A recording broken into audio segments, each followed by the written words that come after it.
दोस्तों नमस्कार, स्वागत है आपका हमारे YouTube चैनल उपदेशा क्लासेस 91 में। दोस्तों हम लोग यूपीएससी यानी कि संघ लोक सेवा आयोग द्वारा आयोजित पूर्व वर्षों की प्रश्नों की जो श्रृंखला देख रहे हैं, उसके तहत दोस्तों हमारा सब्जेक्ट चल रहा था इन्वायरमेंट एंड इकोलॉजी और टॉपिक देख रहे थे दोस्तों हम पर्यावरण से संबंधित अंतर्राष्ट्रीय संगठन, कानून एवं सम्मेलन। ठीक है, इन्वायरमेंट एंड इकोलॉजी के तहत हमारा टॉपिक चल रहा था दोस्तों पर्यावरण से संबंधित अंतर्राष्ट्रीय संगठन, कानून एवं सम्मेलन, जिसमें दोस्तों हम 2023 से लेकर 2011 तक के प्रश्नों को, जितने भी पीवाईक्यू हमारे पूछे गए हैं उनको हम ध्यानपूर्वक हल कर रहे हैं, जिसमें दोस्तों हम लोग 2021 तक के प्रश्नों को ऑलरेडी हल कर चुके हैं, जिससे संबंधित वीडियोस हमारे चैनल पर ऑलरेडी अपलोडेड की जा चुकी हैं। ठीक है, अब इस वीडियो में दोस्तों हम 2020 के प्रश्नों को देखेंगे। सारे प्रश्न इंपॉर्टेंट हैं, ध्यानपूर्वक देखिए। चलिए दोस्तों स्टार्ट करते हैं। ठीक है, 2020 में जो हमारा पहला प्रश्न पूछा गया है उसको ध्यानपूर्वक देखिएगा। ठीक है, क्या है, कह रहा है निम्नलिखित कथनों पर विचार कीजिए। क्या है, कह रहा है कि निम्नलिखित कथनों पर विचार कीजिए।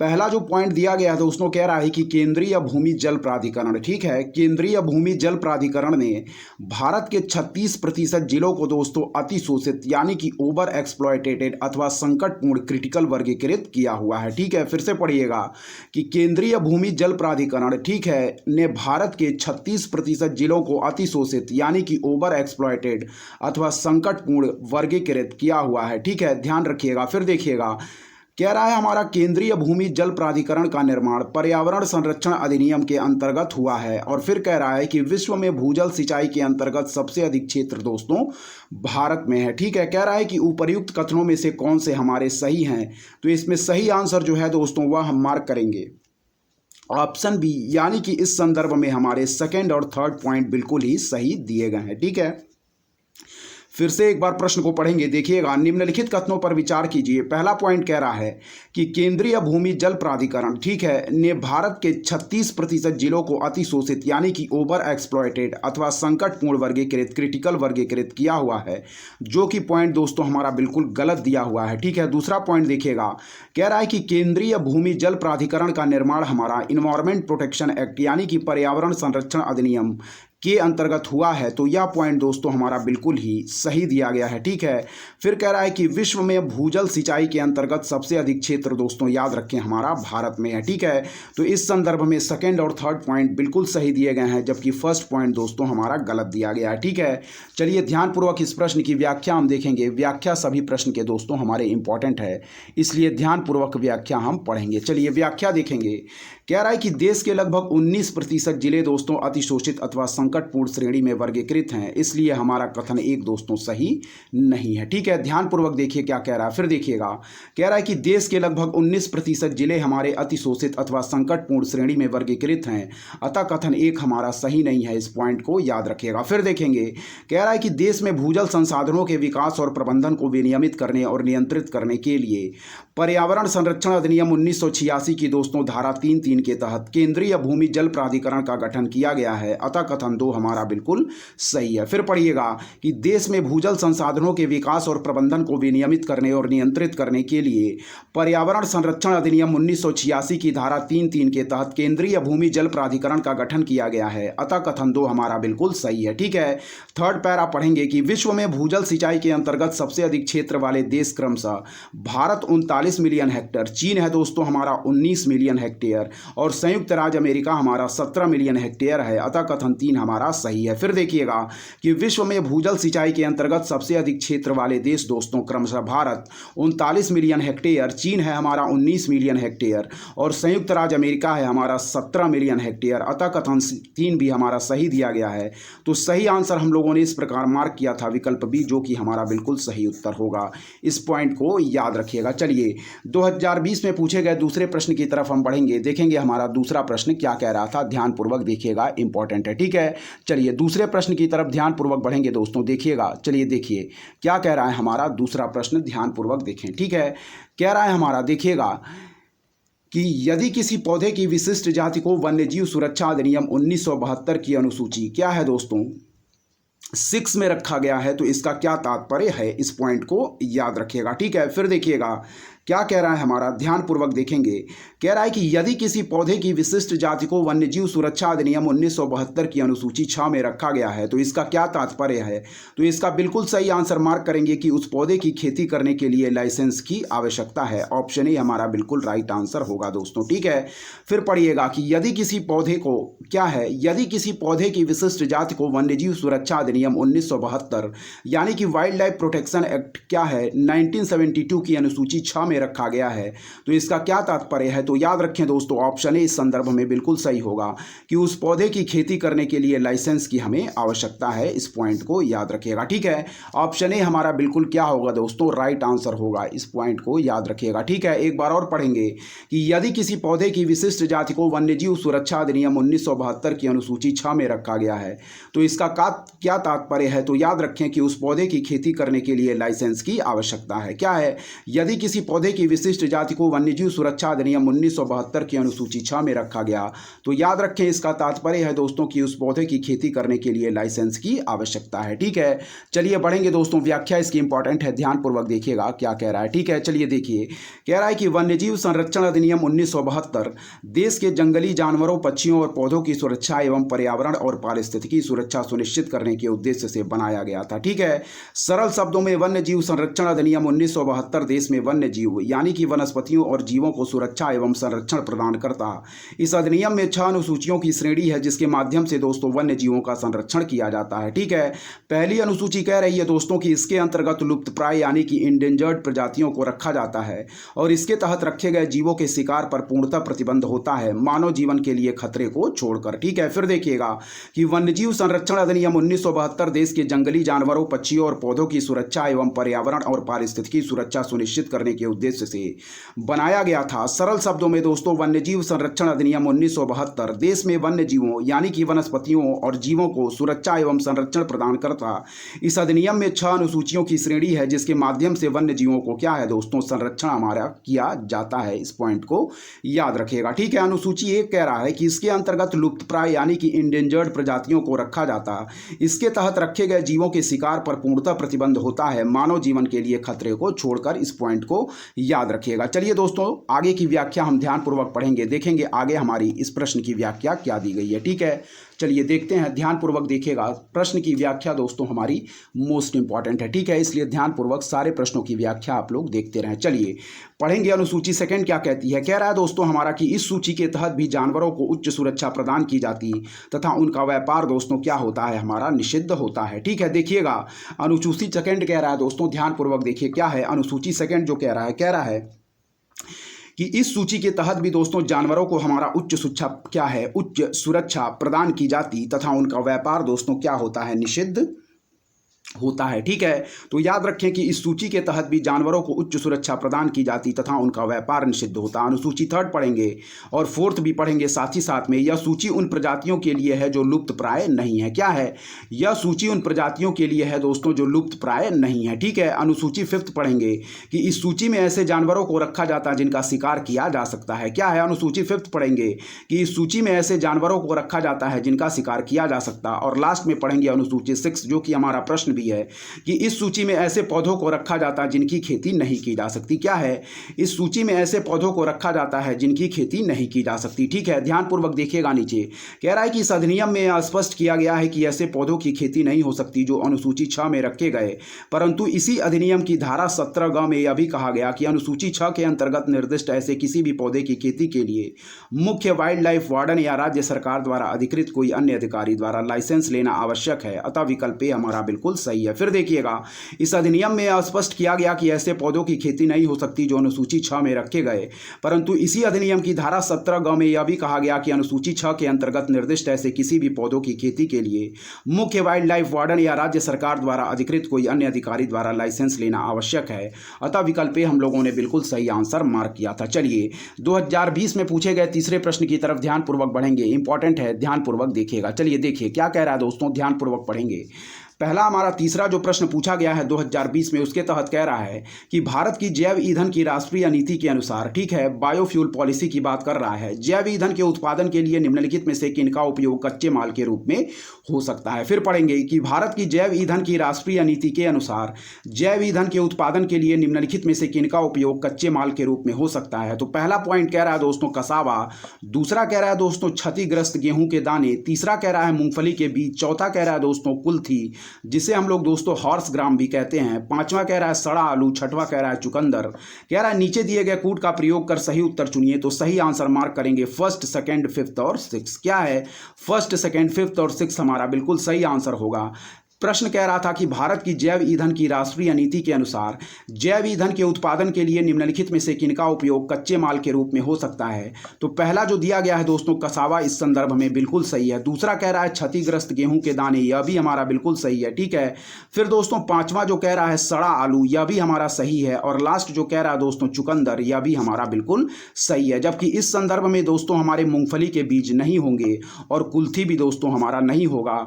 होगा दोस्तों कौन सा? वह होगा हमारा कसावा। फिर होगा दोस्तों क्षतिग्रस्त गेहूं के दाने, पांचवा दोस्तों सड़ा आलू और छठा होगा दोस्तों हमारा चुकंदर। इस पॉइंट को याद रखिएगा। इस संदर्भ में मूंगफली के बीज और कुल्थी हमारे आंसर में नहीं होंगे, जबकि फर्स्ट, सेकंड, फिफ्थ और सिक्स पॉइंट हमारे आंसर होंगे। प्रश्न कह रहा था कि भारत की जैव ईंधन की राष्ट्रीय नीति के अनुसार जैव ईंधन के उत्पादन के लिए निम्नलिखित में से किनका उपयोग कच्चे माल के रूप में हो सकता है। तो पहला हम मार्क करेंगे कसावा, दूसरा क्षतिग्रस्त गेहूं के दाने, पांचवा मार्क करेंगे सड़ा आलू, छठा मार्क करेंगे चुकंदर, जबकि मूंगफली के बीज और कुल्थी हमारा आंसर में नहीं होगा, ठीक है। ऑप्शन ए इस संदर्भ में बिल्कुल हमारा राइट आंसर होगा दोस्तों, ठीक है। चलिए इसकी व्याख्या दोस्तों ध्यानपूर्वक हम पढ़ेंगे, इंपॉर्टेंट है। देखें, कह रहा है कि मई 2018 में दोस्तों केंद्रीय मंत्रिमंडल ने जैव ईंधन पर राष्ट्रीय नीति को मंजूरी दी थी। क्या है? मई 2018 में केंद्रीय मंत्रिमंडल ने जैव ईंधन पर राष्ट्रीय नीति को मंजूरी दी थी।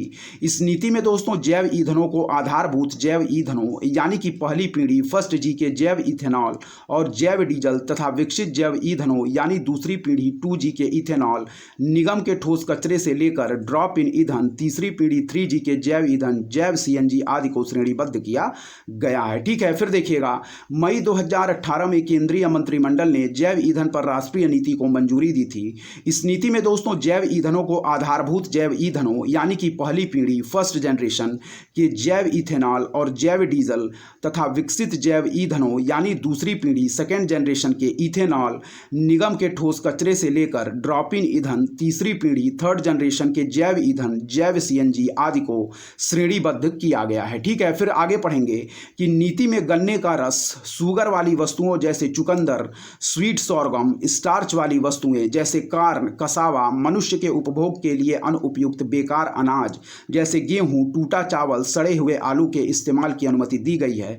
अतः उपर्युक्त विकल्पों में से विकल्प ए हमारा बिल्कुल सही है, ठीक है। यहां से फिर पढ़ेंगे कि नीति में गन्ने का रस, शुगर वाली वस्तुओं जैसे चुकंदर, स्वीट सोरगम, स्टार्च वाली वस्तुएं जैसे कॉर्न, कसावा, मनुष्य के उपभोग के लिए अनुपयुक्त बेकार अनाज जैसे गेहूं, टूटा चावल, सड़े हुए आलू के इस्तेमाल की अनुमति दी गई है। अतः उपर्युक्त विकल्पों में से विकल्प ए हमारा बिल्कुल राइट आंसर होगा, ठीक है। चलिए बढ़ेंगे दोस्तों 2019 में पूछे गए प्रश्नों की तरफ, ध्यानपूर्वक देखिएगा, इंपॉर्टेंट है, ठीक है। देखें, कह रहा है कि निम्नलिखित कथनों पर विचार कीजिए, ठीक है। कह रहा है निम्नलिखित कथनों पर विचार कीजिए। पर्यावरण संरक्षण अधिनियम 1986 भारत सरकार को सशक्त करता है कि? फिर देखिएगा, पर्यावरण संरक्षण अधिनियम 1986 भारत सरकार को सशक्त करता है कि पहला पॉइंट पढ़ेंगे कि वह पर्यावरणीय संरक्षण की प्रक्रिया में लोक सहभागिता की आवश्यकता का और इसे हासिल करने की प्रक्रिया और रीति का विवरण दे। फिर देखिएगा कि पर्यावरण संरक्षण अधिनियम 1986 भारत सरकार को सशक्त करता है कि पहला पॉइंट कह रहा है कि वह पर्यावरणीय संरक्षण की प्रक्रिया में लोक सहभागिता की आवश्यकता का और इसे हासिल करने की प्रक्रिया और रीति का विवरण दे। दूसरा पॉइंट पढ़ेंगे कि वह विभिन्न स्रोतों से पर्यावरणीय प्रदूषकों के उत्सर्जन या विसर्जन के मानक निर्धारित करे। फिर पढ़ेंगे वह पर्यावरणीय संरक्षण की प्रक्रिया में लोक सहभागिता की आवश्यकता का और इसे हासिल करने की प्रक्रिया और रीति का विवरण दे। दूसरा पॉइंट पढ़ेंगे कि वह विभिन्न स्रोतों से पर्यावरणीय प्रदूषकों के उत्सर्जन या विसर्जन के मानक निर्धारित करे। ठीक है दोस्तों, इस प्रश्न की आगे जो व्याख्या दी गई है उसको हम ध्यानपूर्वक पढ़ेंगे। ध्यानपूर्वक देखते रहें दोस्तों, सारे प्रश्न हमारी आगामी जो 16 जून 2024 को परीक्षा लगी हुई है उसकी दृष्टि से मोस्ट इंपॉर्टेंट होंगे, क्योंकि पीवाईक्यू दोस्तों हमारे इससे संबंधित जो फैक्ट होते हैं वह आगामी परीक्षाओं में भी पूछ लिए जाते हैं। ठीक है, इसलिए जितने भी प्रीवियस ईयर क्वेश्चन हम लोग हल करते चल रहे हैं सारे प्रश्नों की व्याख्या आप लोग ध्यानपूर्वक देखते चलें। ठीक है दोस्तों, चलिए बढ़ेंगे। और दोस्तों, यदि आपको हमारा कंटेंट पसंद आ रहा है तो हमारे चैनल उद्देश्य क्लासेस 91 को जरूर सब्सक्राइब करें, लाइक करें, अपने दोस्तों के भी शेयर करें और ऐसे ही लगातार पढ़ते रहें। चलिए इस प्रश्न की आगे की व्याख्या हम ध्यानपूर्वक देखें। ठीक है दोस्तों, चलिए आगे बढ़ते हैं। ध्यानपूर्वक देखिएगा, इंपॉर्टेंट है, सारे प्रश्न हमारे इंपॉर्टेंट दिए गए हैं, ध्यानपूर्वक देखिएगा। ठीक है, चलिए देखेंगे आगे की हमारी व्याख्या क्या कह रहा है। ठीक है, ध्यानपूर्वक देखें। कह रहा है कि उपर्युक्त में से कौन से कथन हमारे सही हैं, तो सही आंसर मार्क करेंगे दोस्तों। क्या है? ऑप्शन बी, केवल सेकंड हमारा इस संदर्भ में सही दिया गया है। ठीक है, फिर से देखेंगे। कह रहा है कि उपर्युक्त में से कौन से कथन हमारे सही हैं। ध्यानपूर्वक देखिएगा, सारे प्रश्न की व्याख्या जो दी गई है हमारी मोस्ट इंपॉर्टेंट है, ध्यानपूर्वक देखिए। ठीक है, चलिए देखिए, पढ़ेंगे इसकी व्याख्या और ऑप्शन मार्क करेंगे दोस्तों। ऑप्शन बी, केवल सेकंड हमारा इस संदर्भ में सही दिया गया है। ठीक है, व्याख्या देखिए। पर्यावरण संरक्षण अधिनियम 1986 दोस्तों भारत सरकार को इस बात के लिए सशक्त करता कि वह विभिन्न स्रोतों से पर्यावरण प्रदूषकों के उत्सर्जन या निस्सारण के मानक निर्धारित करे, साथ ही पर्यावरण प्रदूषण के निवारण, नियंत्रण और उपशमन के लिए राष्ट्रव्यापी कार्यक्रम की योजना बनाए और उसको निष्पादित करे। अतः कथन 2 हमारा बिल्कुल सही है। फिर पढ़िएगा कि पर्यावरण संरक्षण अधिनियम 1986 भारत सरकार को इस बात के लिए सशक्त करता है कि वह विभिन्न स्रोतों से पर्यावरण प्रदूषकों के उत्सर्जन या निस्सारण के मानक निर्धारित करे, साथ ही पर्यावरण प्रदूषण के निवारण, नियंत्रण और उपशमन के लिए राष्ट्रव्यापी कार्यक्रम की योजना बनाए और उसको निष्पादित करे। अतः कथन 2 हमारा सही है। सेकंड पॉइंट पढ़ेंगे। कह रहा है कि गौरतलब है कि पर्यावरण संरक्षण अधिनियम 1986 में मूलतः कहीं भी लोक सहभागिता की आवश्यकता का और इसे हासिल करने की प्रक्रिया और रीति का विवरण नहीं है। अतः कथन 1 हमारा इस संदर्भ में गलत दिया गया है। ठीक है, फिर पढ़ेंगे एक बार और कि पर्यावरण संरक्षण अधिनियम 1986 भारत सरकार को इस बात के लिए सशक्त करता कि वह विभिन्न स्रोतों से पर्यावरण प्रदूषकों के उत्सर्जन या निस्सारण के मानक निर्धारित करे, साथ ही पर्यावरण प्रदूषण के निवारण, नियंत्रण और उपशमन के लिए राष्ट्रव्यापी कार्यक्रम की योजना बनाए और उसको निर्धारित करे। अतः कथन 2 हमारा इस संदर्भ में बिल्कुल सही है। फिर पढ़ेंगे आगे कि गौरतलब है कि पर्यावरण संरक्षण अधिनियम 1986 में मूलतः कहीं भी लोक सहभागिता यानी कि पब्लिक पार्टिसिपेशन की आवश्यकता का और इसे हासिल करने की प्रक्रिया और रीति का विवरण नहीं है। अतः कथन 1 हमारा गलत है। फिर पढ़ेंगे गौरतलब है कि पर्यावरण संरक्षण अधिनियम 1986 में मूलतः कहीं भी लोक सहभागिता की आवश्यकता और इसे हासिल करने की प्रक्रिया और रीति का विवरण नहीं है। अतः कथन 1 हमारा गलत है। इस प्रश्न का सही आंसर मार्क करेंगे ऑप्शन बी, केवल सेकंड। ठीक है, चलिए 2018 में पूछे गए प्रश्नों की तरफ बढ़ेंगे। ध्यानपूर्वक देखिएगा, सारे प्रश्न हमारे इंपॉर्टेंट दिए गए हैं। ठीक है, चलिए देखिए 2018 में जो प्रश्न पूछा गया है दोस्तों, ध्यानपूर्वक देखिएगा। हमारा सब्जेक्ट चल रहा था दोस्तों इन्वायरमेंट एंड इकोलॉजी और पर्यावरण से संबंधित अंतर्राष्ट्रीय संगठन, कानून एवं सम्मेलन हमारा टॉपिक चल रहा था। ठीक है, ध्यानपूर्वक देखेंगे। 2018 में जो पहला प्रश्न पूछा गया है वह कह रहा है कि हरित अर्थव्यवस्था यानी कि ग्रीन इकोनॉमी की बात कर रहा है। ठीक है, कह रहा है कि हरित अर्थव्यवस्था पर कार्रवाई के लिए भागीदारी PAGE को जो अपेक्षाकृत हरित एवं और अधिक समावेशी अर्थव्यवस्था की ओर देशों के संक्रमण में सहायता देने के लिए संयुक्त राष्ट्र की एक क्रियाविधि है, आविर्भूत हुई है। फिर देखिएगा, हरित अर्थव्यवस्था पर कार्रवाई के लिए भागीदारी, जिसे दोस्तों हम लोग क्या कहते हैं, PAGE यानी कि पेज, जो अपेक्षाकृत हरित एवं और अधिक समावेशी अर्थव्यवस्था की ओर देशों के संक्रमण में सहायता देने के लिए संयुक्त राष्ट्र की एक क्रियाविधि है, आविर्भूत हुई है। तो सही आंसर मार्क करेंगे ऑप्शन बी, यानी कि रियो डी जेनेरियो में 2012 के संधारणीय विकास पर संयुक्त राष्ट्र सम्मेलन में। ठीक है, फिर से पढ़ेंगे कि हरित अर्थव्यवस्था पर कार्रवाई के लिए भागीदारी, जिसे दोस्तों हम लोग क्या कहते हैं, पेज भी कहते हैं, जो अपेक्षाकृत हरित एवं और अधिक समावेशी अर्थव्यवस्था की ओर देशों के संक्रमण में सहायता देने के लिए संयुक्त राष्ट्र की एक क्रियाविधि है, आविर्भूत हुई है। तो सही आंसर मार्क करेंगे ऑप्शन बी, यानी कि रियो डी जेनेरियो में 2012 के संधारणीय विकास पर संयुक्त राष्ट्र सम्मेलन में। क्या है? रियो डी जेनेरियो में 2012 के संधारणीय विकास पर संयुक्त राष्ट्र सम्मेलन में। इस पॉइंट को याद रखिए। रखिएगा, ठीक है। ऑप्शन बी हमारा बिल्कुल राइट आंसर होगा। व्याख्या इसकी देख लेंगे क्या कह रहा है कि हरित अर्थव्यवस्था पर कार्यवाही के लिए भागीदारी, जिसे हम लोग क्या कहते हैं, पेज भी कहते हैं, जो अपेक्षाकृत हरित एवं अधिक समावेशी अर्थव्यवस्था की ओर देशों के संक्रमण में सहायता देने के लिए संयुक्त राष्ट्र की एक क्रियाविधि है। रियो डी जनेरियो ब्राजील में 2012 के संधारणीय विकास पर संयुक्त राष्ट्र सम्मेलन में आविर्भूत हुई, अतः विकल्प भी हमारा बिल्कुल सही है। फिर पढ़िएगा कि हरित अर्थव्यवस्था पर कार्यवाही के लिए भागीदारी, जिसे हम लोग पेज भी कहते हैं, जो अपेक्षाकृत हरित एवं अधिक समावेशी अर्थव्यवस्था की ओर देशों के संक्रमण में सहायता देने के लिए संयुक्त राष्ट्र की एक क्रियाविधि है। रियो डी जनेरियो ब्राजील में 2012 के संधारणीय विकास पर संयुक्त राष्ट्र सम्मेलन में आविर्भूत हुई, अतः विकल्प भी हमारा बिल्कुल सही आंसर होगा, ठीक है। चलिए बढ़ेंगे 2018 में जो पूछा गया दूसरा प्रश्न है उसको ध्यानपूर्वक देखिएगा, क्या कह रहा है, ध्यानपूर्वक देखिए। कह रहा दोस्तों, पढ़ेंगे momentum for change climate neutral now, यह पहल किसके द्वारा प्रवर्तित की गई है। फिर देखिएगा, momentum for change climate neutral now, यह पहल किसके द्वारा प्रवर्तित की गई है। तो सही आंसर मार्क करेंगे दोस्तों, UNFCCC सचिवालय के द्वारा, ठीक है। याद रखिएगा, यूनाइटेड नेशन फ्रेमवर्क फॉर, क्या है, United nation framework from climate change, ठीक है। इस पॉइंट को याद रखिएगा, United nation framework convention on climate change सचिवालय के द्वारा इस पहल को क्या है दोस्तों, शुरू या प्रवर्तित की गई है। इस पॉइंट को याद रखिएगा। क्या है, कह रहा है कि momentum for change climate neutral now, यह पहल किसके द्वारा प्रवर्तित की गई है। तो याद रखिए, United nation framework convention on climate change सचिवालय के द्वारा, इस पॉइंट को याद रखिएगा, ठीक है। Momentum for change climate neutral now नामक पहल दोस्तों यूनाइटेड नेशन क्लाइमेट चेंज सचिवालय द्वारा प्रवस्थित या प्रस्तावित की गई है, अतः विकल्प सी हमारा बिल्कुल सही आंसर होगा, ठीक है। फिर देखिएगा कि momentum for change climate neutral now, यह पहल किसके द्वारा प्रवर्तित की गई है। तो याद रखिए, UNFCCC सचिवालय, यानी कि United nation framework convention on climate change सचिवालय के द्वारा, ठीक है। Momentum for change climate neutral now नामक पहल यूनाइटेड नेशन क्लाइमेट चेंज सचिवालय द्वारा प्रस्तावित की गई है, अतः विकल्प सी हमारा इस संदर्भ में बिल्कुल सही होगा, ठीक है। प्रश्न कह रहा था कि momentum for change climate neutral now, यह पहल किसके द्वारा प्रवर्तित की गई। तो याद रखें ऑप्शन सी, UNFCCC सचिवालय के द्वारा। Momentum for change climate neutral now नामक पहल यूनाइटेड नेशन क्लाइमेट चेंज सचिवालय द्वारा प्रस्तावित की गई, अतः इस संदर्भ में विकल्प सी हमारा बिल्कुल सही आंसर होगा, ठीक है। 2018 में जो पूछा गया तीसरा प्रश्न है उसको ध्यानपूर्वक पढ़ेंगे, देखिएगा, इंपॉर्टेंट है। चलिए देखिए, ध्यानपूर्वक देखेंगे तीसरा प्रश्न जो हमारा पूछा गया है वह क्या कह रहा है, देखिएगा। यहाँ कह रहा है हमारा कि जलवायु अनुकूली कृषि के लिए वैश्विक क्या है दोस्तों, सहबंध, क्या है। फिर देखिएगा, ध्यानपूर्वक पढ़ें। कह रहा है कि जलवायु अनुकूली कृषि के लिए वैश्विक सहबंध, जिसे हम लोग क्या कहते हैं, global alliance for climate smart agriculture, जिसे दोस्तों क्या है, GACSA भी कहते हैं, के संदर्भ में निम्नलिखित में से कौन कौन से कथन हमारे सही हैं, ठीक है। कह रहा है कि global alliance for climate smart agriculture 2015 में पेरिस में हुए जलवायु शिखर सम्मेलन का एक परिणाम है।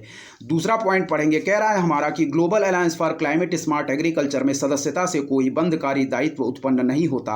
और तीसरा पॉइंट कह रहा है कि global alliance for climate smart agriculture के निर्माण में भारत की क्या है, साधक भूमिका थी। तो सही आंसर मार्क करेंगे दोस्तों ऑप्शन बी, केवल सेकंड हमारा इस संदर्भ में सही होगा।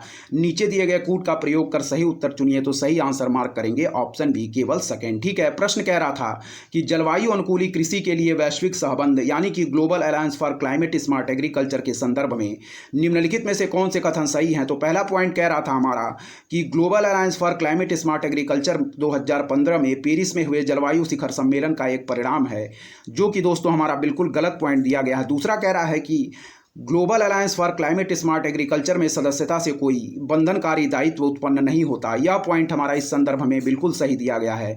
और तीसरा पॉइंट कह रहा है कि ग्लोबल अलायंस फॉर क्या है दोस्तों, हमारा क्लाइमेट स्मार्ट एग्रीकल्चर के निर्माण में भारत की साधक भूमिका थी, तो यह भी पॉइंट हमारा गलत दिया गया है। सही ऑप्शन केवल होगा ऑप्शन बी, केवल सेकंड। चलिए व्याख्या इंपॉर्टेंट है, व्याख्या ध्यानपूर्वक देखिएगा, ठीक है। कह रहा है हमारा कि global alliance for climate smart agriculture की स्थापना UN जलवायु सम्मेलन 2014 के दौरान 23 सितंबर को की गई थी, ठीक है। स्थापना के अगले दिन यानी कि दोस्तों 24 सितंबर को इसकी पहली बैठक हुई।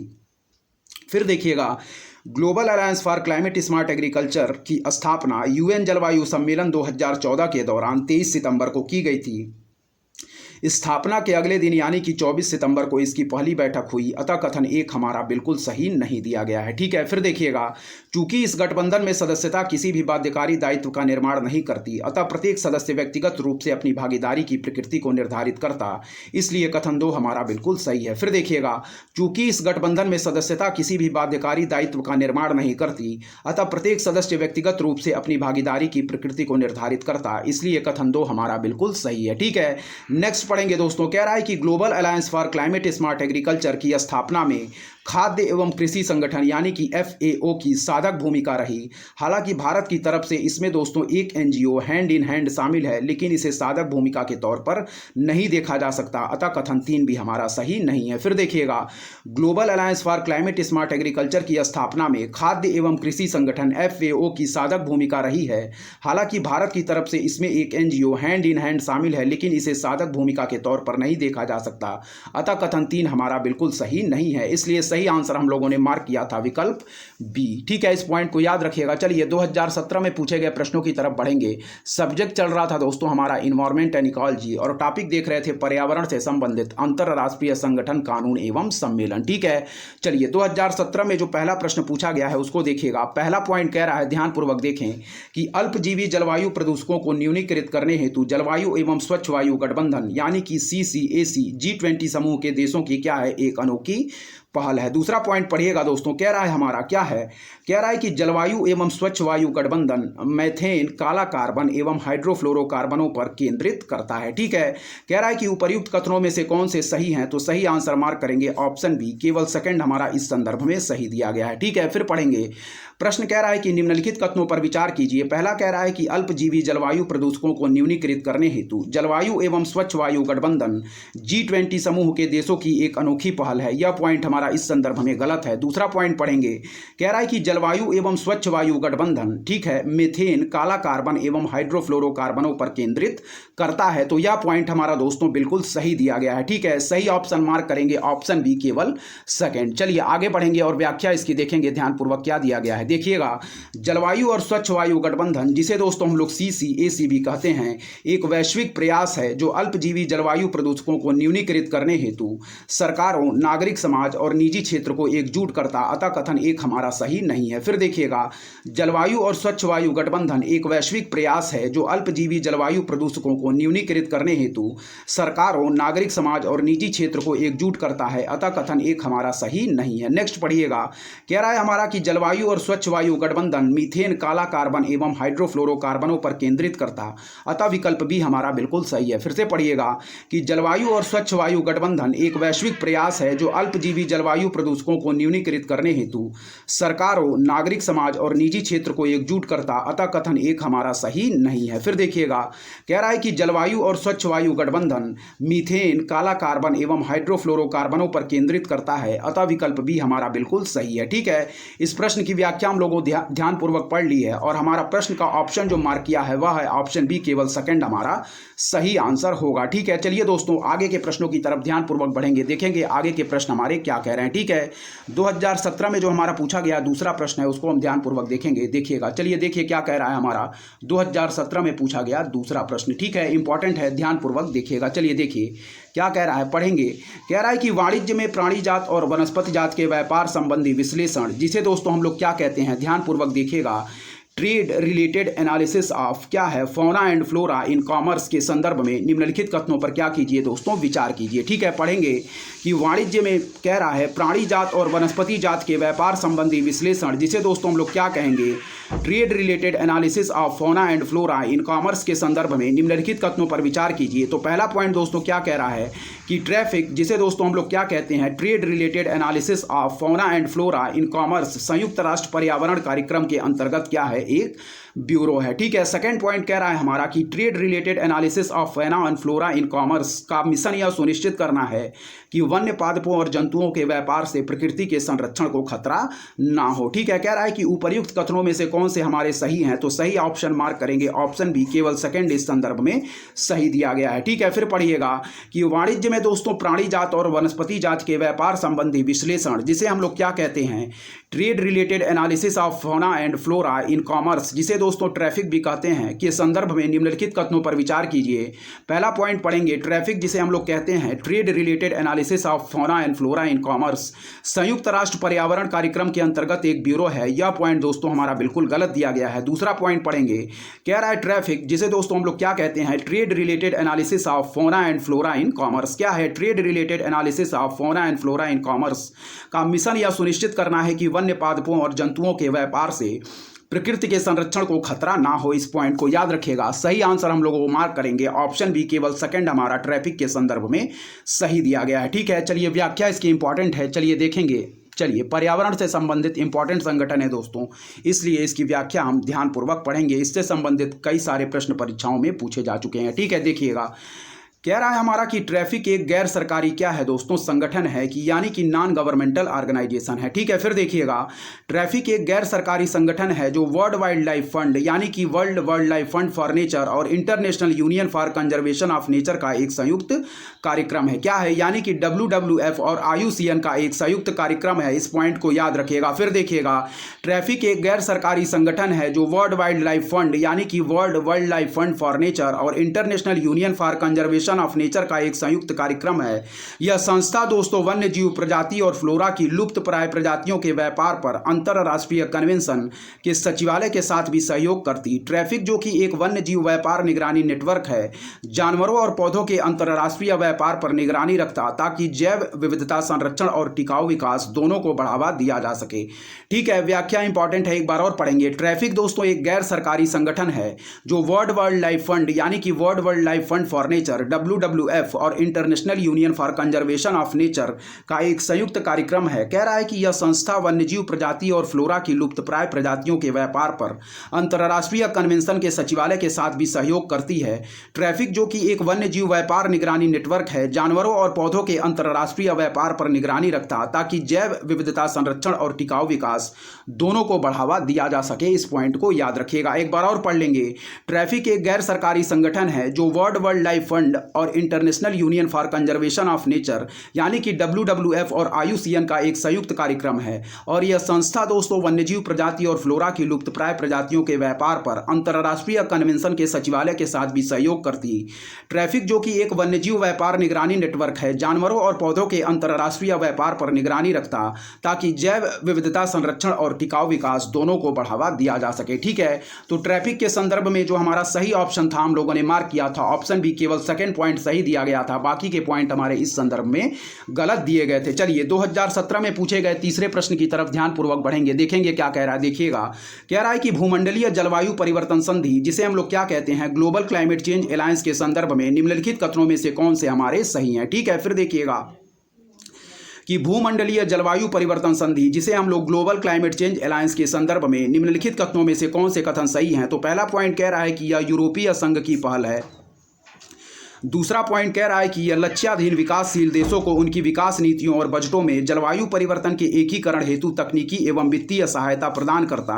तीसरा पॉइंट कह रहा है कि इसका समन्वय विश्व संसाधन संस्थान और धारणीय विकास हेतु विश्व व्यापार परिषद द्वारा किया जाता है। ठीक है, कह रहा है कि नीचे दिए गए कूट का प्रयोग कर सही उत्तर चुनिए। तो सही आंसर मार्क करेंगे इस संदर्भ में ऑप्शन ए हमारा बिल्कुल सही दिया गया है, यानी कि फर्स्ट और सेकंड पॉइंट हमारे बिल्कुल सही दिए गए हैं। फिर पढ़ेंगे कि भूमंडलीय जलवायु परिवर्तन संधि जिसे हम लोग ग्लोबल क्लाइमेट चेंज अलायंस कहते हैं इसके संदर्भ में निम्नलिखित कथनों में से कौन से सही हैं। तो पहला पॉइंट कह रहा है कि यह यूरोपीय संघ की पहल है, यह पॉइंट हमारा बिल्कुल सही दिया गया है। दूसरा पॉइंट जो कह रहा है कि यह लक्ष्याधीन विकासशील देशों को उनकी विकास नीतियों और बजटों में जलवायु परिवर्तन के एकीकरण हेतु तकनीकी एवं वित्तीय सहायता प्रदान करता है, तो यह भी पॉइंट हमारा बिल्कुल सही दिया गया है। फर्स्ट और सेकंड पॉइंट बिल्कुल सही है। थर्ड पॉइंट कह रहा है कि इसका समन्वय विश्व संसाधन संस्थान और धारणीय विकास हेतु विश्व व्यापार परिषद द्वारा किया जाता, तो यह पॉइंट हमारा इस संदर्भ में बिल्कुल गलत दिया गया। ठीक है, फिर पढ़ेंगे कि भूमंडलीय जलवायु परिवर्तन संधि ग्लोबल क्लाइमेट चेंज अलायंस के संदर्भ में कौन से कथन हमारे सही हैं। तो याद रखिए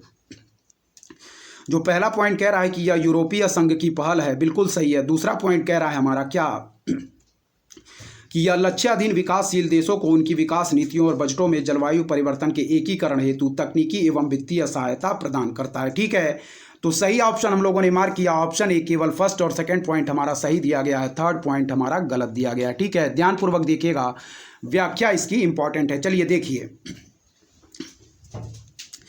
कह रहा है कि भूमंडलीय जलवायु परिवर्तन संधि, जिसे हम लोग ग्लोबल क्लाइमेट चेंज अलायंस भी कहते हैं, को 2007 में यूरोपीय संघ द्वारा विकसित किया गया था। ठीक है, फिर देखेंगे कह रहा है हमारा कि भूमंडलीय जलवायु परिवर्तन संधि, ध्यानपूर्वक देखिएगा दोस्तों क्या है, देखिए कह रहा है, ध्यानपूर्वक देखिएगा, कह रहा है हमारा कि भूमंडलीय जलवायु परिवर्तन संधि, जिसे हम लोग क्या कहते हैं, ग्लोबल क्लाइमेट चेंज अलायंस भी कहते हैं, को 2007 में यूरोपीय संघ द्वारा विकसित किया गया था। ठीक है, फिर देखिएगा कह रहा है कि सन 2014 में ग्लोबल क्लाइमेट चेंज अलायंस का एक नया चरण, जिसे दोस्तों हम लोग क्या कहते हैं, global climate change alliance plus में पहल यूरोपीय आयोग की नई बहुराष्ट्रीय वित्तीय रूपरेखा 2014 से 2020 के साथ शुरू हुआ।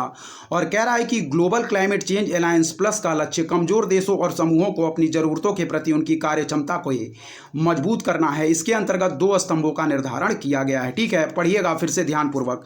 कह रहा है कि भूमंडलीय जलवायु परिवर्तन संधि, ग्लोबल क्लाइमेट चेंज अलायंस को 2007 में यूरोपीय संघ द्वारा दोस्तों विकसित किया गया था। ठीक है, फिर अगला पढ़ेंगे क्या कह रहा है कि सन 2014 में, ठीक है, ग्लोबल क्लाइमेट चेंज अलायंस क्या है, ध्यानपूर्वक फिर से देखिएगा क्या कह रहा है, देखिए ध्यानपूर्वक पढ़ेंगे। कह रहा है दोस्तों कि सन 2014 में ग्लोबल क्लाइमेट चेंज अलायंस का एक नया चरण, जिसे हम लोग कहते हैं global climate change alliance plus, कह रहा है कि पहल यूरोपीय आयोग की नई बहुराष्ट्रीय वित्तीय रूपरेखा 2014 से 2020 के साथ शुरू हुआ है।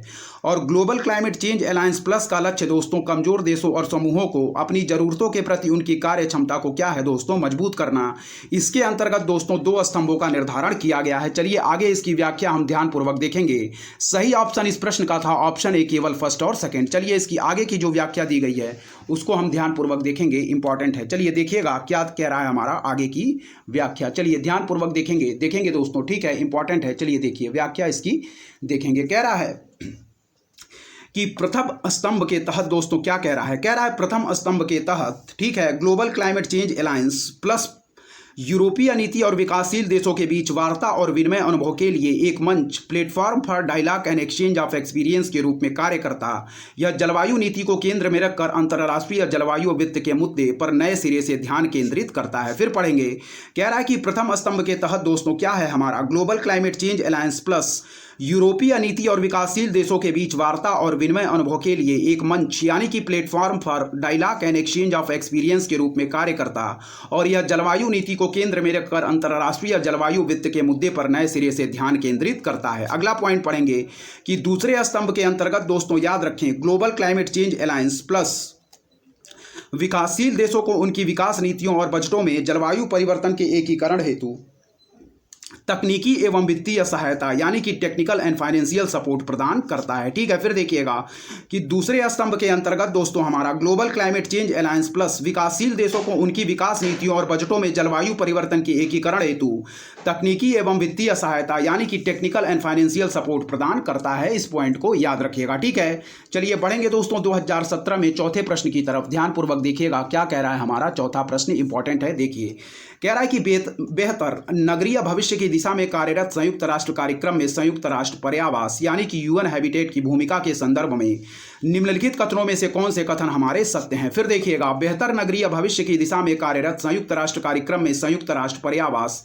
की भूमिका के संदर्भ में निम्नलिखित कथनों में से कौन से हमारे सत्य हैं। तो पहला पॉइंट कह रहा है कि संयुक्त राष्ट्र महासभा के द्वारा संयुक्त राष्ट्र पर्यावास को आज्ञापित किया गया कि वह सामाजिक एवं पर्यावरण दृष्टि से धारणीय ऐसे कस्बों और शहरों को संवर्धित करे जो सभी को पर्याप्त आश्रय करते हों। फिर देखिएगा, संयुक्त राष्ट्र महासभा के द्वारा संयुक्त राष्ट्र पर्यावास को आज्ञापित किया गया है कि वह सामाजिक एवं पर्यावरणीय दृष्टि से धारणीय ऐसे कस्बों और शहरों को संवर्धित करे जो सभी को पर्यावास आश्रय करते हों। ठीक है, फिर देखिएगा दूसरा पॉइंट कि इसके साझेदार सिर्फ सरकारें या स्थानीय नगर क्या है, प्राधिकरण ही हैं। और तीसरा पॉइंट पढ़ेंगे कि संयुक्त राष्ट्र पर्यावास सुरक्षित पेयजल व आधारभूत स्वच्छता तक पहुंच बढ़ाने और गरीबी कम करने के लिए संयुक्त राष्ट्र व्यवस्था के समग्र उद्देश्य में योगदान करता है। तो इसका सही आंसर मार्क करेंगे, ऑप्शन बी इस संदर्भ में बिल्कुल सही दिया गया है। केवल फर्स्ट और थर्ड पॉइंट हमारे सही होंगे। ठीक है, फिर से एक बार पढ़ेंगे, ध्यानपूर्वक देखिएगा क्या कह रहा है, ध्यानपूर्वक देखिए। चलिए कह रहा है कि बेहतर नगरीय भविष्य की दिशा में कार्यरत संयुक्त राष्ट्र कार्यक्रम में संयुक्त राष्ट्र पर्यावास, जिसे हम लोग यूएन हैबिटेट भी कहते हैं,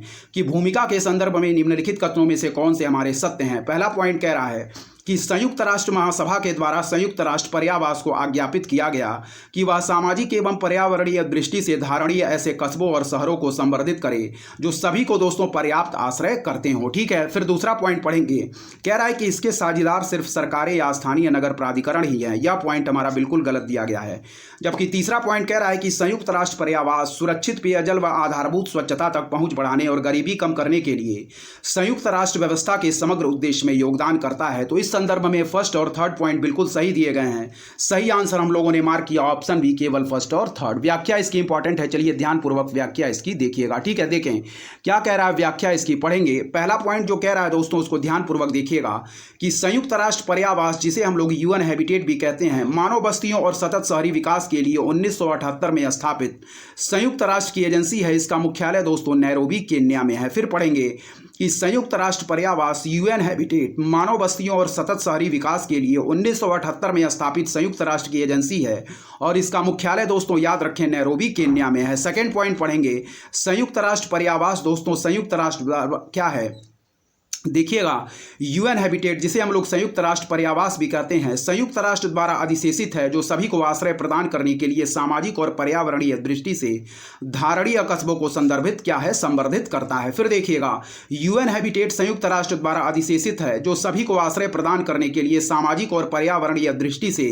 धारणीय कस्बों को संवर्धित करता है। ठीक है, नेक्स्ट पॉइंट पढ़ेंगे, देखिएगा ध्यानपूर्वक कि यूएन हैबिटेट सरकारों, स्थानीय प्राधिकरणों, बहुदाता न्यास निधि, मल्टी डोनर ट्रस्ट फंड, अंतर सरकारी संस्थाओं और निजी क्षेत्रों के स्वैच्छिक योगदानों पर लगभग पूरी तरह निर्भर है। अतः कथन 2 हमारा बिल्कुल असत्य है। फिर देखिएगा यूएन हैबिटेट दोस्तों सरकारों, स्थानीय प्राधिकरणों, बहुदाता न्यास निधि, मल्टी डोनर ट्रस्ट फंड, अंतर सरकारी संस्थाओं और निजी क्षेत्रों के स्वैच्छिक योगदानों पर लगभग पूरी तरह निर्भर है। अतः कथन 2 हमारा बिल्कुल क्या है, असत्य है। ठीक है, फिर देखिएगा ज्ञातव्य है दोस्तों कि यूएन हैबिटेट बेहतर शहरी भविष्य के थीम के साथ सुरक्षित पेयजल और स्वच्छता, गरीबी कम करने, लैंगिक मुद्दों, जलवायु परिवर्तन आदि के लिए संयुक्त राष्ट्र व्यवस्था के समग्र उद्देश्य में योगदान करता है। फिर देखिएगा ज्ञातव्य है कि यूएन हैबिटेट बेहतर शहरी भविष्य के थीम के साथ सुरक्षित पेयजल और स्वच्छता, गरीबी कम करने, लैंगिक मुद्दों, जलवायु परिवर्तन आदि के लिए संयुक्त राष्ट्र व्यवस्था के समग्र उद्देश्य में योगदान करता है। ठीक है, तो इस प्रश्न की व्याख्या हम लोगों ने पूरी तरीके से कवर कर लिया है। चलिए दोस्तों आगे के प्रश्नों की तरफ हम ध्यानपूर्वक बढ़ेंगे।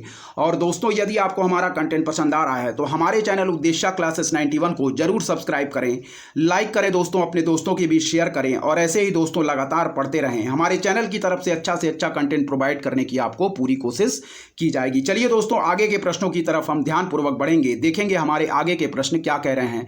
सारे प्रश्न हमारी आगामी परीक्षा की दृष्टि से इंपॉर्टेंट है, इसलिए जितने भी प्रश्नों की व्याख्या हम लोग हल करें, सारे प्रश्नों की व्याख्या को आप लोग ध्यानपूर्वक देखेंगे। चलिए दोस्तों आगे के प्रश्नों की तरफ ध्यानपूर्वक हम बढ़ते हैं। चलिए दोस्तों देखेंगे। ठीक है, 2017 में जो पूछा गया 5वां प्रश्न है उसको ध्यानपूर्वक पढ़िएगा। ठीक है, वाइल्ड लाइफ प्रोटेक्शन एक्ट से संबंधित कुछ हमारे यहाँ पे प्रश्न पूछे जा रहे हैं उसको हम ध्यानपूर्वक देखेंगे। ठीक है, चलिए देखिए। कह रहा है वाइल्ड लाइफ प्रोटेक्शन एक्ट यानी कि वन्य जीव सुरक्षा अधिनियम 1972 के अनुसार किसी व्यक्ति द्वारा विधि द्वारा किए गए कतिपय उपबंधों के अधीन होने के सिवाय निम्नलिखित में से कौन सा या कौन से प्राणी का शिकार नहीं किया जा सकता। ठीक है, फिर देखिएगा पहला है हमारा घड़ियाल, दूसरा कह रहा है दोस्तों भारतीय जंगली गधा और तीसरा कह रहा है जंगली भैंस। ठीक है, कह रहा है नीचे दिए गए कूट का प्रयोग कर सही उत्तर चुनिए। तो सही आंसर मार्क करेंगे ऑप्शन डी यानी कि फर्स्ट, सेकंड और थर्ड। ठीक है, फिर देखिएगा कह रहा दोस्तों हमारा कि वन्यजीव सुरक्षा अधिनियम 1972 के अनुसार किसी व्यक्ति द्वारा विधि द्वारा किए गए कतिपय उपबंधों के अधीन होने के सिवाय निम्नलिखित में से कौन सा या कौन से प्राणी का शिकार नहीं किया जा सकता। तो ऑप्शन डी फर्स्ट, सेकंड और थर्ड तीनों ही हमारे इस संदर्भ में सही हैं, यानी घड़ियाल, भारतीय जंगली गधा और जंगली भैंस। ठीक है, फिर से पढ़ेंगे कि वन्यजीव सुरक्षा अधिनियम यानी कि वाइल्ड लाइफ प्रोटेक्शन एक्ट 1972 के अनुसार किसी व्यक्ति द्वारा विधि द्वारा किए गए कतिपय उपबंधों के अधीन होने के सिवाय निम्नलिखित में से कौन सा या कौन से प्राणी का शिकार नहीं किया जा सकता। तो पहला पॉइंट कह रहा है कि घड़ियाल, दूसरा कह रहा है भारतीय जंगली गधा, तीसरा कह रहा है जंगली भैंस। ठीक है, नीचे दिए गए कूट का प्रयोग कर सही उत्तर चुनिए। तो ऑप्शन डी फर्स्ट, सेकंड और थर्ड इस संदर्भ में बिल्कुल ही सही है। व्याख्या इंपॉर्टेंट है, चलिए व्याख्या इसकी देखिएगा। ठीक है, चलिए देखें व्याख्या इसकी क्या कह रहा है। पहला पॉइंट कह रहा है कि घड़ियाल को 1972 के वन्यजीव सुरक्षा अधिनियम की अनुसूची 1 के तहत सुरक्षा प्रदान की गई है। ठीक है, फिर देखिएगा क्या कह रहा है, ध्यानपूर्वक देखेंगे कि घड़ियाल को 1972 के वन्यजीव सुरक्षा अधिनियम की अनुसूची 1 के तहत सुरक्षा सुरक्षा प्रदान की गई है। सेकंड पॉइंट पढ़ेंगे कि भारतीय जंगली गधा यानी कि एशियाई गधे की एक उप प्रजाति है और इसे IUCN द्वारा खतरे के निकट नियर थ्रेटेंड सूची में रखा गया। इसे भी वन्यजीव संरक्षण अधिनियम 1972 की अनुसूची 1 के तहत सूचीबद्ध किया गया है। फिर पढ़ेंगे कि भारतीय जंगली गधा यानी कि एशियाई गधे की एक उप प्रजाति है, इसे दोस्तों IUCN द्वारा खतरे के निकट यानी कि नियर थ्रेटेंड सूची में रखा गया। इसे भी वन्यजीव संरक्षण अधिनियम 1972 की अनुसूची 1 के तहत सूचीबद्ध किया गया है। नेक्स्ट पॉइंट पढ़ेंगे, कह रहा है कि जंगली भैंस भी वन्यजीव संरक्षण अधिनियम 1972 की अनुसूची 1 के तहत सूचीबद्ध है। ठीक है, इस प्रश्न की व्याख्या हम लोगों ने पूरी तरीके से कंप्लीट कर लिया। चलिए बढ़ेंगे छठे नंबर प्रश्न की तरफ, ध्यानपूर्वक देखिएगा, इंपॉर्टेंट है। चलिए देखें दोस्तों, यदि आपको हमारा कंटेंट पसंद आ रहा है तो हमारे चैनल उपदेशक क्लासेस 91 को जरूर सब्सक्राइब करें, लाइक करें, अपने दोस्तों के बीच शेयर भी करें और ऐसे ही लगातार पढ़ते रहें। चलिए छठे नंबर प्रश्न को देखेंगे जो कि हमारा 2017 में पूछा गया है।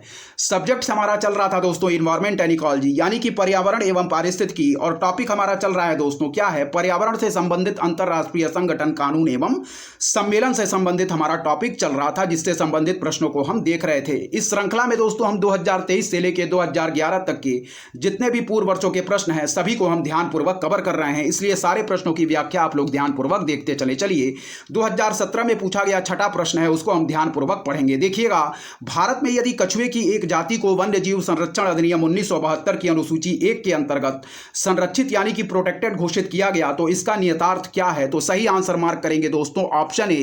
कह रहा है कि इसे संरक्षण यानी कि इसे संरक्षण का वही स्तर प्राप्त है जैसा कि बाघ को। ठीक है, फिर देखिएगा, कह रहा है कि भारत में यदि कछुए की एक जाति को वन्यजीव संरक्षण अधिनियम 1972 की अनुसूची 1 के अंतर्गत संरक्षित घोषित किया गया हो तो इसका नियतार्थ क्या है, तो याद रखें ऑप्शन ए इस संदर्भ में बिल्कुल सही है कि इसे संरक्षण का वही स्तर प्राप्त है जैसा कि बाघ को। ठीक है, फिर देखिएगा, भारत में यदि कछुए की एक जाति को वन्यजीव संरक्षण अधिनियम 1972 की अनुसूची 1 के अंतर्गत संरक्षित घोषित किया गया हो तो इसका नियतार्थ क्या है, तो याद रखें ऑप्शन ए बिल्कुल सही आंसर होगा, इसे संरक्षण का वही स्तर प्राप्त है जैसा कि बाघ को। ठीक है, व्याख्या इंपॉर्टेंट है, नीचे इसकी व्याख्या आप लोग ध्यानपूर्वक देखेंगे कि भारत में यदि किसी प्रजाति को वन्य जीव संरक्षण अधिनियम 1972 की अनुसूची 1 के अंतर्गत संरक्षित घोषित करने पर इसे संरक्षण का वही स्तर प्राप्त है जैसा कि बाघ को प्राप्त, अतः विकल्प ए हमारा बिल्कुल सही है। फिर देखिएगा, भारत में यदि किसी प्रजाति को वन्य जीव संरक्षण अधिनियम 1972 की अनुसूची 1 के अंतर्गत संरक्षित घोषित करने पर इसे संरक्षण का दोस्तों वही स्तर प्राप्त है जैसा कि बाघ को, अतः विकल्प ए हमारा बिल्कुल इस संदर्भ में सही है। चलिए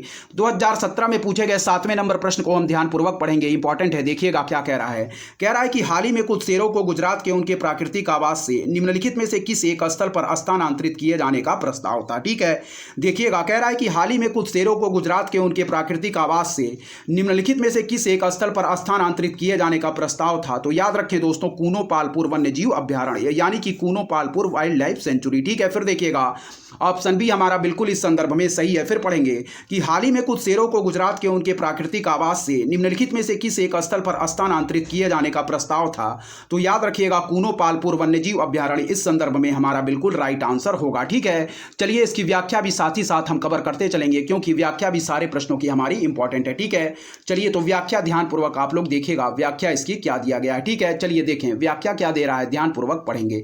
कह रहा है कि हाल ही में एशियाई शेरों को गुजरात के उनके प्राकृतिक आवास से क्या है दोस्तों मध्य प्रदेश स्थित कूनो पालपुर वन्यजीव अभ्यारण्य में स्थानांतरित करने का प्रस्ताव था, अतः विकल्प भी हमारा बिल्कुल सही उत्तर है। फिर देखिएगा कि हाल ही में एशियाई शेरों को गुजरात के उनके प्राकृतिक आवास से मध्य प्रदेश स्थित कूनो पालपुर वन्यजीव अभ्यारण्य में स्थानांतरित करने का प्रस्ताव था, अतः विकल्प भी हमारा बिल्कुल सही आंसर है। ठीक है, 2017 में जो पूछा गया 8वां प्रश्न है उसको हम ध्यानपूर्वक पढ़ेंगे, ध्यानपूर्वक देखिएगा दोस्तों। कह रहा है हमारा कि एम स्ट्राइप शब्द कभी कभी समाचारों में किस संदर्भ में देखा जाता, तो याद रखें दोस्तों सही आंसर बाघ अभ्यारण्यों का रखरखाव। क्या है दोस्तों, फिर देखिएगा बाघ अभ्यारण्यों का रखरखाव, ऑप्शन बी हमारा बिल्कुल राइट आंसर होगा। ठीक है, फिर देखिएगा कह रहा है कि एम स्ट्राइप शब्द कभी कभी समाचारों में किस संदर्भ में देखा जाता, तो याद रखें बाघ अभ्यारण्यों का रखरखाव इस संदर्भ में बिल्कुल राइट आंसर ऑप्शन बी होगा। ठीक है, एम स्ट्राइप्स का संबंध दोस्तों बाघ अभ्यारण्यों के रखरखाव से संबंधित है। ठीक है, इस पॉइंट को याद रखें 2016 की तरफ तरफ हम बढ़ेंगे ध्यानपूर्वक। आगे के प्रश्नों जो हमारे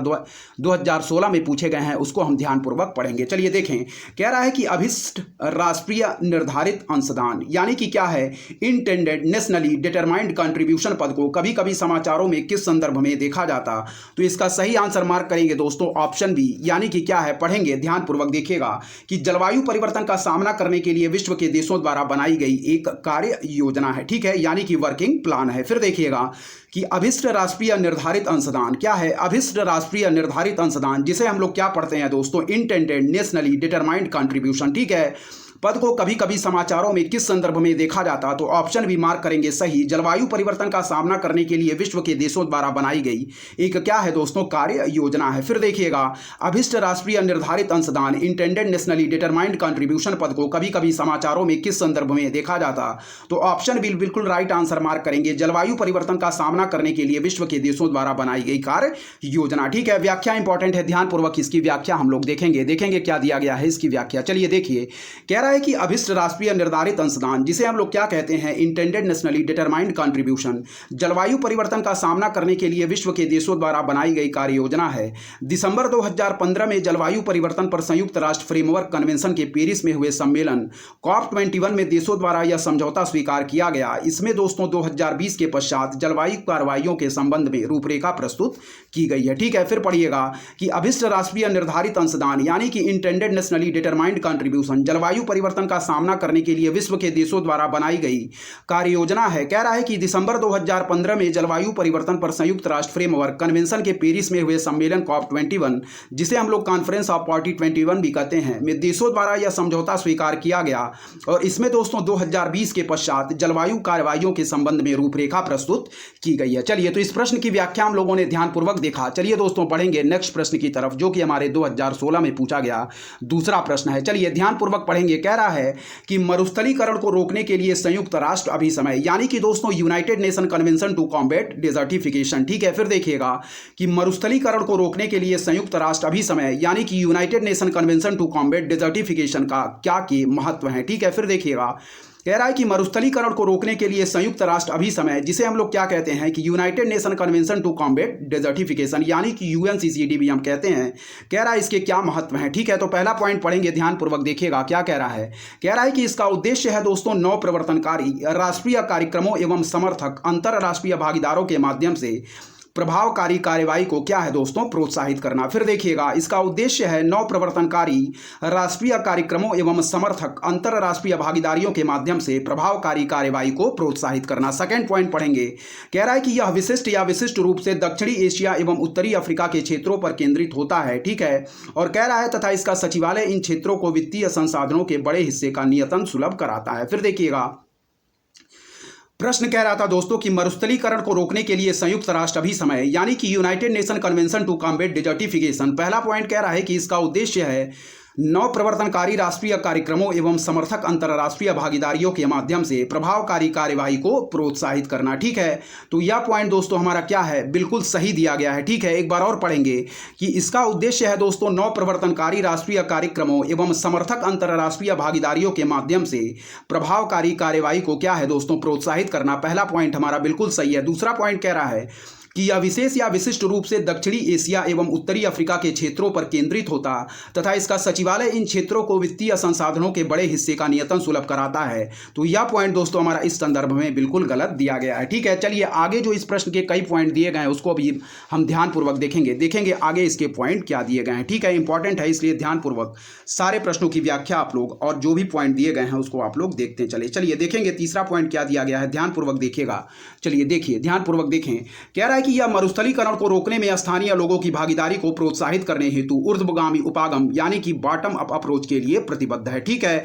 याद रखिएगा यह भी पॉइंट हमारा क्या है, UNCCD के संदर्भ में सही दिया गया है। क्या है, कह रहा है कि यह मरुस्थलीकरण को रोकने में स्थानीय लोगों की भागीदारी को प्रोत्साहित करने हेतु ऊर्ध्वगामी उपागम यानी कि बॉटम अप अप्रोच के लिए क्या है दोस्तों, प्रतिबद्ध है। ठीक है, फिर देखिएगा, यह मरुस्थलीकरण को रोकने में स्थानीय लोगों की भागीदारी को प्रोत्साहित करने हेतु ऊर्ध्वगामी उपागम यानी कि बॉटम अप अप्रोच के लिए क्या है दोस्तों, हमारा प्रतिबद्ध है। ठीक है, कह रहा है नीचे दिए गए कूटों का प्रयोग कर सही उत्तर चुनिए, तो सही आंसर मार्क करेंगे ऑप्शन सी, यानी कि इस संदर्भ में फर्स्ट और थर्ड पॉइंट हमारे बिल्कुल सही दिए गए हैं, बाकी के पॉइंट हमारे गलत दिए गए हैं। व्याख्या इंपॉर्टेंट है, चलिए ध्यानपूर्वक इस प्रश्न की व्याख्या को आप लोग देखेंगे। चलिए देखें क्या इसकी व्याख्या कह रहा है, ध्यानपूर्वक देखिएगा। चलिए देखिए,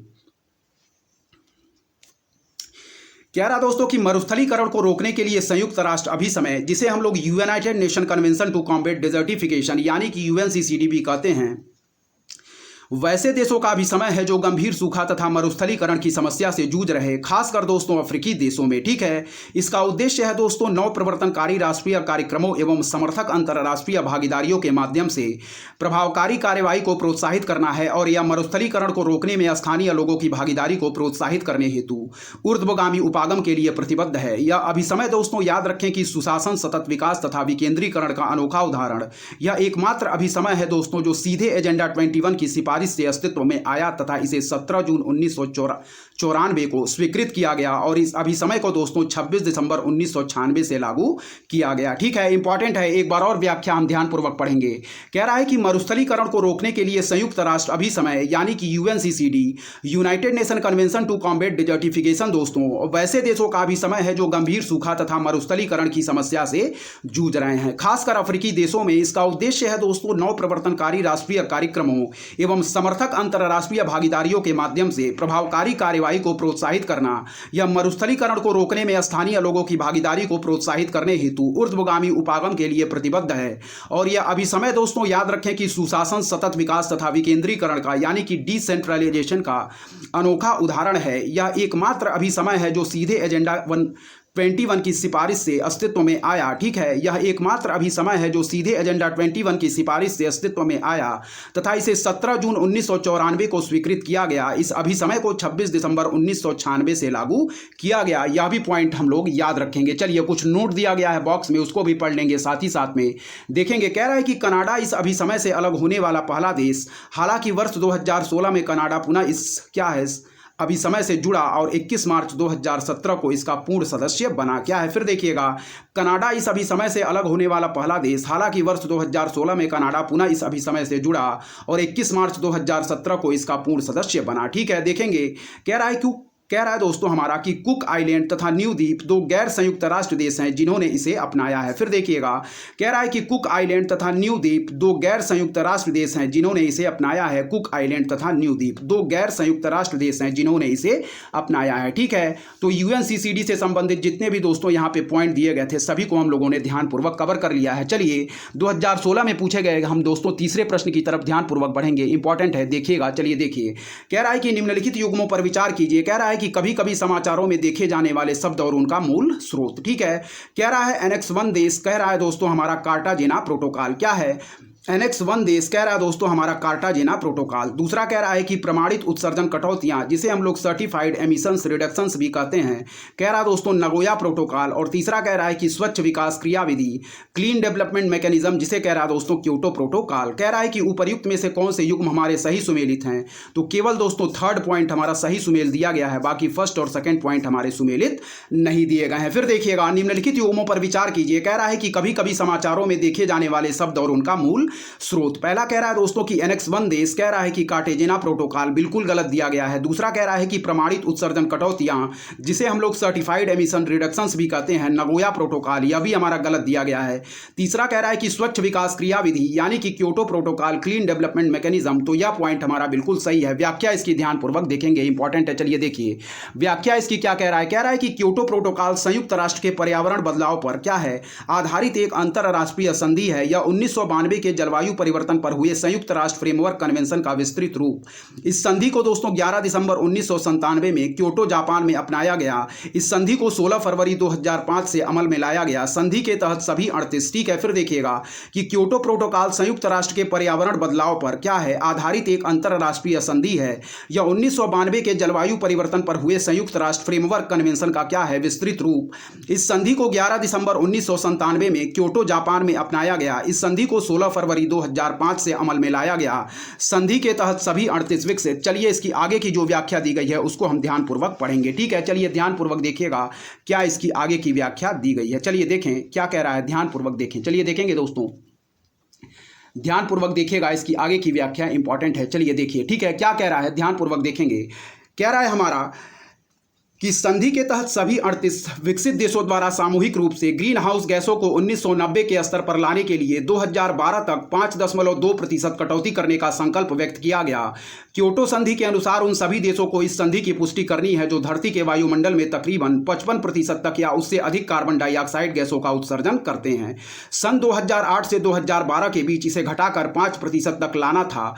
कतर में दोस्तों संयुक्त राष्ट्र जलवायु परिवर्तन को लेकर हुई बैठक में क्योटो संधि को 2020 तक बढ़ाने पर सहमति बनी है। इस पॉइंट को याद रखिएगा। नेक्स्ट पढ़ेंगे दोस्तों क्या दिया गया है, ध्यानपूर्वक देखिएगा, इंपॉर्टेंट है। चलिए पढ़ेंगे, ध्यानपूर्वक देखिएगा क्या कह रहा है। चलिए देखिए, कह रहा है हमारा, ध्यानपूर्वक देखें, कह रहा है हमारा, ध्यानपूर्वक देखिएगा कि एनेक्स 1 देश अमेरिका और कजाकिस्तान को छोड़कर जिसे अधिकांश विकसित दुनिया के रूप में परिभाषित किया जा सकता है, क्योटो प्रोटोकॉल के तहत 40 औद्योगिक देशों को अलग सूची एनेक्स 1 में रखा गया है। ये देश 2012 के लिए निर्धारित लक्ष्य से काफ़ी दूर थे, जिसके कारण वैश्विक तापमान में वृद्धि हो रही। क्योटो के अंतर्गत दोस्तों ध्यान रखिएगा कुछ लचीले तरीके हैं जैसे उत्सर्जन व्यापार, स्वच्छ विकास तंत्र और संयुक्त कार्यान्वयन, जो कि एनेक्स 1 के राष्ट्रों को ग्रीन हाउस गैस उत्सर्जन कटौती क्रेडिट क्रय द्वारा अपने ग्रीन हाउस गैस उत्सर्जन लक्ष्य को पूरा करने की आज्ञा देते हैं। इस पॉइंट को याद रखिएगा। फिर देखिएगा, एनेक्स 1 देश अमेरिका और कजाकिस्तान को छोड़कर जिसे अधिकांश विकसित दुनिया के रूप में परिभाषित किया जा सकता, क्योटो प्रोटोकॉल के तहत 40 औद्योगिक देशों को अलग सूची एनेक्स 1 में रखा गया है। ये देश 2012 के लिए निर्धारित लक्ष्य से काफी दूर थे, जिसके कारण वैश्विक तापमान में वृद्धि हो रही। क्योटो के अंतर्गत कुछ लचीले तरीके हैं जैसे उत्सर्जन व्यापार, स्वच्छ विकास तंत्र और संयुक्त कार्यान्वयन, जो कि एनेक्स 1 के राष्ट्रों को ग्रीन हाउस गैस उत्सर्जन कटौती क्रेडिट क्रय द्वारा अपने ग्रीन हाउस गैस उत्सर्जन लक्ष्य को पूरा करने की आज्ञा देते हैं। ठीक है, चलिए आगे देखेंगे, ध्यानपूर्वक देखेंगे आगे क्या कह रहा है। देखिए, नगोया प्रोटोकॉल दोस्तों संयुक्त राष्ट्र के 1992 के जैव विविधता क्या है पर हुए सम्मेलन का एक अंतर्राष्ट्रीय समझौता है। इसका उद्देश्य है आनुवांशिक संसाधनों के प्रयोग से होने वाले लाभ को निष्पक्ष और न्यायोचित तरीके से साझा करना तथा आनुवांशिक संसाधनों का संरक्षण और सतत इस्तेमाल करना है। ठीक है, नेक्स्ट पढ़ेंगे कार्टेजेना प्रोटोकॉल दोस्तों। इसका मुख्य उद्देश्य है आधुनिक प्रौद्योगिकी के परिणाम स्वरूप ऐसे सजीव परिवर्तित जीवों का सुरक्षित अंतरण, प्रहस्तरण एवं उपयोग सुनिश्चित करना जिसका मानव स्वास्थ्य को ध्यान में रखते हुए जैव विविधता के संरक्षण एवं सतत उपयोग पर प्रतिकूल प्रभाव पड़ सकता है। ठीक है, फिर देखिए कार्टाजेना प्रोटोकॉल का मुख्य उद्देश्य है आधुनिक प्रौद्योगिकी के परिणाम स्वरूप ऐसे सजीव परिवर्तित जीवों का सुरक्षित अंतरण, प्रहस्तरण एवं उपयोग सुनिश्चित करना जिसका मानव स्वास्थ्य को ध्यान में रखते हुए जैव विविधता के संरक्षण एवं सतत उपयोग पर प्रतिकूल प्रभाव पड़ सकता है। इस पॉइंट को ध्यानपूर्वक याद रखिएगा। ठीक है, नगोया प्रोटोकॉल संयुक्त राष्ट्र के 1992 के जैव विविधता पर हुए सम्मेलन का एक अंतर्राष्ट्रीय समझौता। इसका उद्देश्य आनुवांशिक संसाधनों के प्रयोग से होने वाले लाभ को निष्पक्ष और न्यायोचित तरीके से साझा करना तथा आनुवांशिक संसाधनों का संरक्षण और सतत इस्तेमाल करना है। ठीक है, तो इस वीडियो में दोस्तों यहीं तक रखते हैं। तब तक आप लोग ध्यानपूर्वक पढ़ते रहें और जितने भी प्रश्नों को हम लोग हल करें उन प्रश्नों को आप इन वीडियो से रिवीजन करते चलें। ठीक है दोस्तों, इस वीडियो में यहीं तक रखते हैं, बाकी बचे हुए पार्ट को नेक्स्ट वीडियो में कवर करेंगे। तब तक के लिए दोस्तों धन्यवाद। जय हिंद, जय भारत दोस्तों।